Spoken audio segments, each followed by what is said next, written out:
सियासी, माशी और अदालती मसाइल में फंसा हुआ पाकिस्तान दहशतगर्दी से नबर्द आज़मा है, बल्कि अब डिजिटल टेररिज्म, डिजिटल दहशतगर्दी भी कौमी सलामती के लिए नासूर बनता जा रहा है। नामालूम मकामात से पोशीदा दुश्मन हमलावर हैं और सोशल मीडिया के जरिए झूठी खबरें, मनफी प्रोपेगेंडा, मायूसी और नाउम्मीदी फैलाने वाले मन गढ़ंत तंजीमों और तबसरों का ना रुकने वाला सिलसिला है। इनका बुनियादी हद अवाम में फ़ौज का इमेज मजरूह करना है। वफाकी हुकूमत ने सोशल मीडिया पर मनफी प्रोपेगेंडे के खिलाफ क्रैकडाउन का ऐलान किया है और PTA ने मोबाइल नेटवर्क और इंटरनेट फायरवॉल्स की लेबोलियाँ भी तलब की है।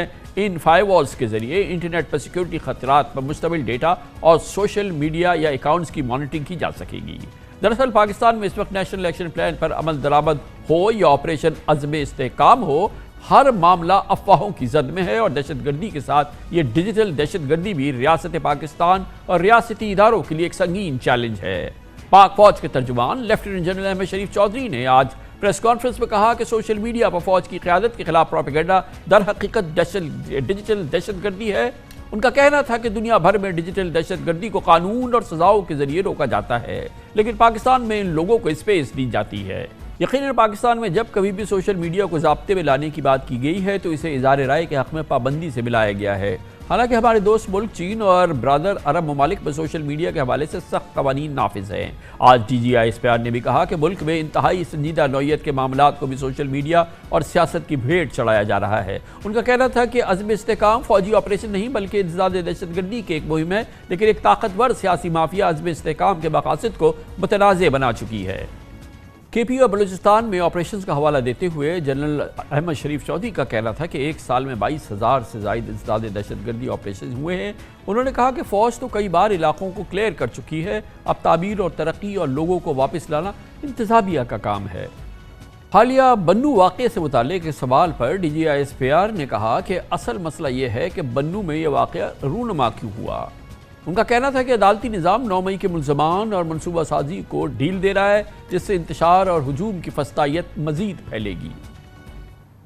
डिजिटल दहशतगर्दी और इससे लाहक ख़तरात, कौमी सलामती को ख़तरात, इस मौजू पर बात करते हैं दिफाई उमूर के मुमताज़ तज्ज़ियाकार air vice marshal retired Shahzad Chaudhary हमारे साथ मौजूद है। बहुत बहुत शुक्रिया एयर वाइस मार्शल साहब, आपने हमें ज्वाइन किया है। ज़ाहिर है कि एक बहुत सीरियस मामला है। अगर हम देखें सोशल मीडिया प्लेटफॉर्म्स पर जो सूरत हाल नज़र आ रही है, एक आम जहन से सोचते तो हमें लगता है कि इसका हल यही है कि लॉ इन्फोर्समेंट हो, सख्ती से कानून बनाए जाएं और उस पर एक्शन किया जाए।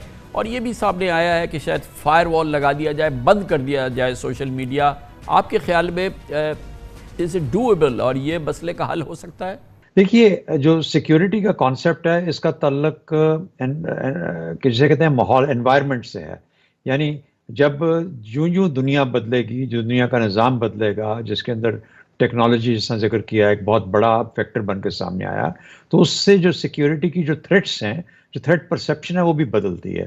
यानी हमें अब जंगें उस तरह की नहीं लड़नी या उस तरह की जंगें नहीं होंगी जिस तरीके से आज तक, जिसे कन्वेंशनल वॉर कहा जाता है। अब साइबर स्पेस का एक लफ्ज़ बहुत वाज़ेह तौर पर सामने उभरा है, साइबर सिक्योरिटी का लफ्ज़ बहुत सामने उभरा है।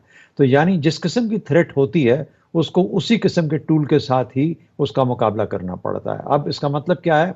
इसका मतलब यह है कि हम पाक फौज के अगर कॉन्टेक्स्ट में सोचें या अपने पाकिस्तान की सिक्योरिटी के कॉन्टेक्स्ट में सोचें, तो इसमें कोई शक नहीं कि जिस तरीके से आज कहा गया कि 2 बड़े हदफ हैं इन चीज़ों के। एक तो ये कि पाक फौज का इमेज ख़राब किया जाए और दूसरा ये कि पाक फौज के जो ऑपरेशंस हैं, जो कि ये दहशतगर्दों के ख़िलाफ़ या इस किस्म की लोगों के ख़िलाफ़ जो कि पाकिस्तान में एक इस्तेहकाम को ख़राब करने का बायस बन रहे हैं, गैर मुस्तहकम कर रहे हैं, उनके ख़िलाफ़ करना पाकिस्तान की ज़रूरत है। तो दोनों सूरतों में टेक्नोलॉजी को इस्तेमाल किया जा रहा है। तो अब उसका जो हल है वो यही है कि हमें जब दुश्मन इसको इस्तेमाल करता है, जो कि काइनेटिक ऑपरेशंस के अंदर उसको कन्वर्ट करता है, जिसको दहशतगर्दी कहा जाता है या दहशतगर्दी की वजह से, तो वहाँ पे उसको दहशतगर्दों को फेस ऑफ करना है, क्योंकि वो एक खुला दुश्मन और क्लियर दुश्मन है। जहाँ तक, और फिर उसका ज़ाहिर है कि एक हिसाब रखना है कि इसके IPs कहाँ से आते हैं, कहाँ पे स्टार्ट होता है, इसका कहाँ से आपको किस जगह पे जाके किसको फेस ऑफ करना है। उसके अपने आपके साइबर वॉरफेयर के अपने तरीके कार हैं जिसको आप इस्तेमाल करना है। आप फ्लड कर देते हैं उन सारे सोर्सेज को जहाँ से ये चीज़ बुनियाद बनती है।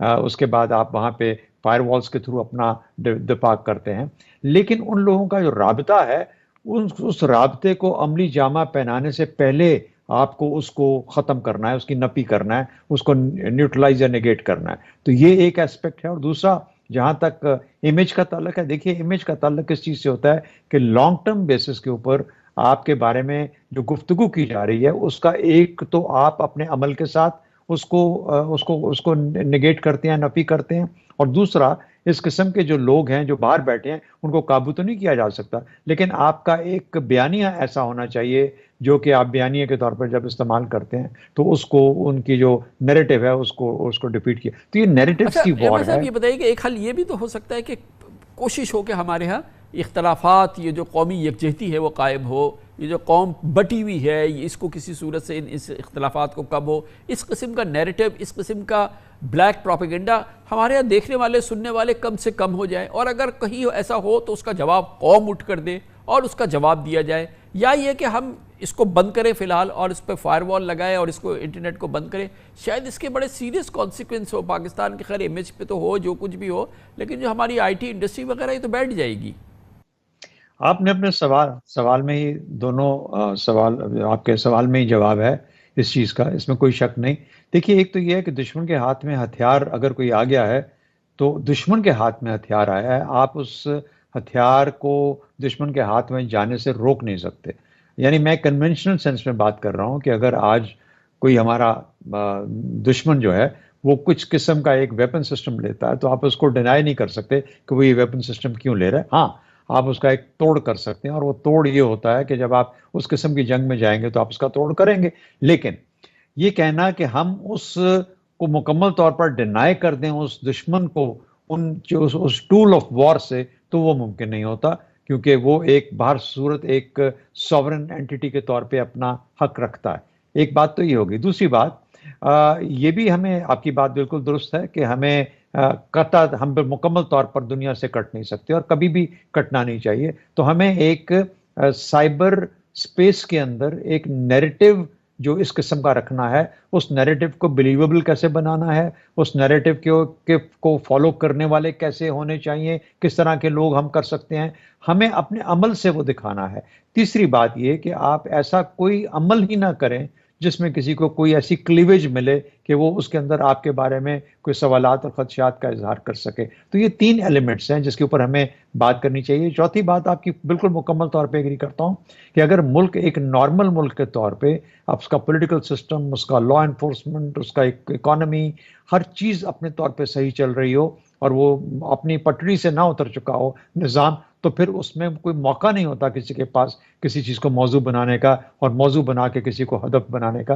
तो मेरा ख्याल है अगर हम उन चीज़ों पे जो बुनियादी चीज़ें हैं उनकी तरफ जाएं तो शायद हम इसका एक मुकम्मल हल दे सकते हैं इस तरीके से ओवर टाइम, जिसमें कि ऑटोमेटिकली कुदरती तौर पर ये जो जितना भी प्रोपेगेंडा किया जाता है वो खुद ब खुद जायल हो फिर क्या जाएगा। ये कर सकते हैं कि स्टॉप गैप अरेंजमेंट करें कि जब तक कि हमारा कौमी इस्तेकाम हो, हालात में बेहतरी हो, हम एक कौम की हैसियत से जुड़े, इस ब्लैक प्रोपेगेंडा के यहाँ पर बायर्स ना हो, उसकी कोई डिमांड या उसकी कोई अट्रैक्शन ना हो, और इस दौरान फ़िलहाल हम बंद कर दें, सोशल मीडिया को बंद कर दें, इंटरनेट को बहुत सख्ती से रेगुलेट करें या जो भी सख्ती कर सकते हैं, ऐसे सोशल मीडिया प्लेटफॉर्म्स को बंद कर दें, कुछ मसले का इस तरह से हल निकलेगा?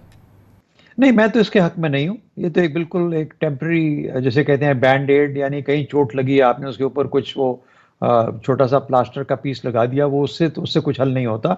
जो बुनियादी वजह है उसको एड्रेस करना पड़ेगा, और उसकी वजूहात हमने आपके साथ पहले एक दो सवालों में भी डिस्कस किया कि क्या वजूहात हैं। मेरा ख्याल है कि ये हरगिज़ इसका हल नहीं है, हम दुनिया से कट नहीं सकते। देखिए, एनवायरनमेंट बदल गया ना, दुनिया का जो जो जो माहौल है बदल गया है। जब एनवायरनमेंट और माहौल बदल जाए तो अपने आप को भी ढालना पड़ता है उसके साथ। सियासत बदलती है, मईशत बदलती है, सिक्योरिटी का पस मंज़र बदलता है, मंजरनामा सिक्योरिटी का बदल जाता है। हमारे भी टूल्स ऑफ रिस्पॉन्स बदलने चाहिए ताकि हम जो जो नई जोहते हैं उनको लेके उन चीज़ों का एक मुकम्मल अहाता कर सकें। ये नहीं होता कि हमें टेक्नोलॉजी को बैन कर दिया जाए।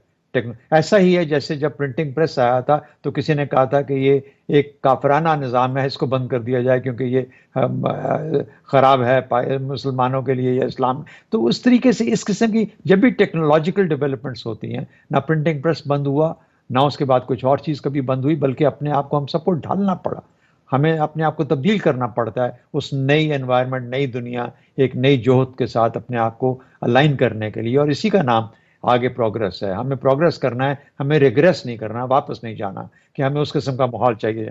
बहुत बहुत शुक्रिया। Air vice marshal retired Shahzad Chaudhary हमारे साथ थे। दिफाई और सिक्योरिटी लिहाज से तजिया कर रहे थे, सियासी तजिया भी सूरत हाल का ज़रूरी है। पाकिस्तान के नाम और सीनियर सहाफ़ी सुहेल वड़ाइच हमें ज्वाइन करेंगे इस तजिए के लिए छोटे से वक्फे के बाद।